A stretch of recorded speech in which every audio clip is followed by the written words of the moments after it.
नहीं करने कारण, रिफॉर्म्स नहीं करने कारण ये सेक्टर एकदम बैठ गया। लेकिन इस सेगमेंट के जो फंड्स है बहुत सस्ते मिल रहे हैं और फ्यूचर के अंदर इनका पोटेंशियल बहुत अच्छा है। हमारा एचडीएफसी का इंफ्रास्ट्रक्चर फंड अभी 10 रुपए का मिल रहा है, पिछले 3-4 साल के अंदर वो वहीं का वहीं है। जब तक हिंदुस्तान के अंदर इंफ्रास्ट्रक्चर है ना, पावर, रोड, ट्रांसपोर्ट, आपका एयरपोर्ट, तो मूलभूत सुविधाएं, जब तक इसकी प्रगति नहीं होगी तो देश के अंदर बाकी चीजों की प्रगति नहीं होगी। इंफ्रास्ट्रक्चर आज नहीं तो कल चलने वाला है।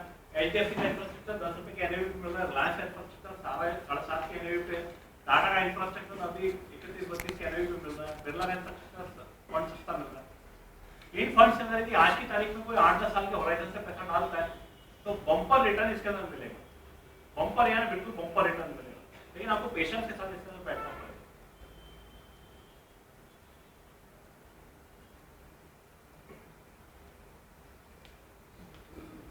हम लोग म्यूचुअल फंड जनरली कैसे सिलेक्ट करते हैं?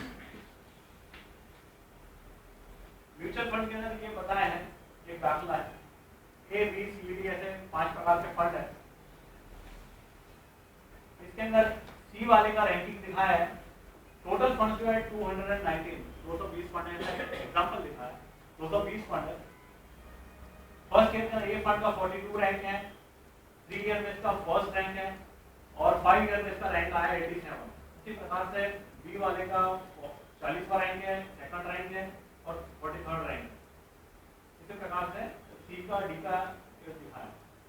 हम जनरली फंड्स का कंसिस्टेंसी देखते हैं, उसका पोर्टफोलियो वगैरह, फंड मैनेजर, कंपनी, सारी चीज देखते हैं। बाद में हम उसकी कंसिस्टेंसी भी देखते हैं कि 1 ईयर, 3 ईयर, 5 ईयर, 7 ईयर के अंदर ये फंड कंसिस्टेंटली डिलीवर कर रहे हैं। आप देखेंगे सी वाला फंड जो है इन 5 में सबसे ज्यादा कंसिस्टेंट है।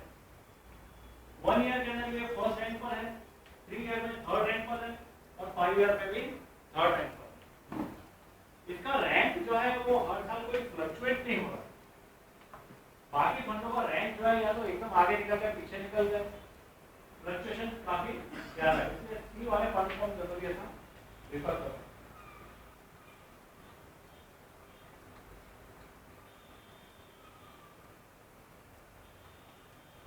टैक्स सेविंग इंस्ट्रूमेंट्स के अंदर इंडियन है उसको अवेलेबल है। आपका ईपीएफ का हमारा पैसा पड़ता है, इनकम डालते हैं, एनएससी है, FD, senior citizen life insurance की पॉलिसी में ईएलएस है, म्यूचुअल फंड का tax saver, unit plan, unit linked insurance plan और एनपीएस, न्यू पेंशन स्कीम। इन सभी स्कीम्स के अंदर आप देखिए रिटर्न दिए हैं, तो 8, 8.5%, 6%, 9% और नीचे की जो स्कीम्स है ये सब मार्केट लिंक्ड है, मार्केट के हिसाब से रिटर्न है। तो लास्ट वाला जो कॉलम है वो देखते हैं ऐसा कि ईपीएफ के अंदर पैसा डालते हैं वो तो रिटायरमेंट तक आपका लॉक रहता है। पीपीएफ के अंदर 15 साल का लॉक रहता है, 5-6 साल के अंदर आपको कोई अमुक टका पैसा विड्रॉ कर सकते हैं। एनएससी में भी 6 साल के लिए लॉक रहता है, एफडी 5 साल का एफडी यदि आप करो तो ही आपको टैक्स बेनिफिट मिलता है। लाइफ इंश्योरेंस पॉलिसीज के अंदर भी 3 साल का भी लॉक रहता है, बाकी भी आपको पेमेंट करने का। ईएलएसएस के अंदर जो म्यूचुअल फंड का टैक्स है उसमें 3 साल के लिए आपका पैसा लॉक रहता है और यूनिट के अंदर 3 से 5 साल आपको पेमेंट करना लॉक रहता है।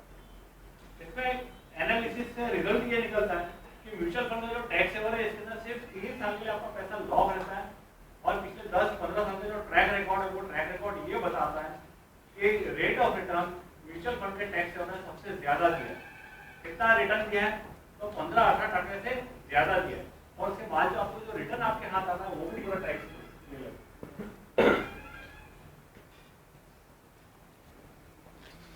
दूसरी एक चीज है इन्वेस्टमेंट, यदि आपको म्यूचुअल फंड के अंदर करना है तो मेरे अनुभव के हिसाब से जो सबसे अच्छा जो रास्ता है म्यूचुअल फंड में इन्वेस्टमेंट का वो है एसआईपी। म्यूचुअल फंड के अंदर जो मंथली निवेश जिसको बोलते हैं, जिसको म्यूचुअल फंड बोलते हैं systematic investment plan, SIP is probably the best method of investing in mutual fund. जैसे पोस्ट ऑफिस के अंदर हम लोग रिकरिंग करते हैं, मंथली जाता है, यहाँ पे मंथली आप जब इन्वेस्टमेंट करते हैं इसके 3-4 फायदे ये हैं। पहला ये कि आपको मार्केट को टाइमिंग करने की आपकी जो झिकझिक होती है, जब भी हम निवेश के लिए जाते हैं तो पहला माइंड में क्वेश्चन आता है कि आज करूँ कि काले करूँ, मार्केट हजू नीचे आवश्यक है तो पची करीश, माइंड के अंदर हमारे पास तक और कंफ्यूजन हो चुकी। एसआईपी के अंदर आपने एक डेट फिक्स कर दी महीने के, उस तारीख के दिन आपके अकाउंट से उतना पैसा आपने जो फिक्स किया 1000, 500, 2000 उतना माइनस हो जाएगा और उतना निवेश आपका म्यूचुअल फंड में हो जाएगा। मार्केट का टाइमिंग निकल गया और सेविंग्स का एक रेगुलर हैबिट आपका बन जाता है। तो महीने का 1000, 2000 जो भी आपको सेव करना है कंपल्सरी आपका सेव होता है। लॉन्ग टर्म का ट्रैक रिकॉर्ड यदि मैं आपको बताऊं एसआईपी का इतना बढ़िया है, जैसे एचडीएफसी इक्विटी फंड का लॉन्ग टर्म का ट्रैक रिकॉर्ड भी मैं देखूं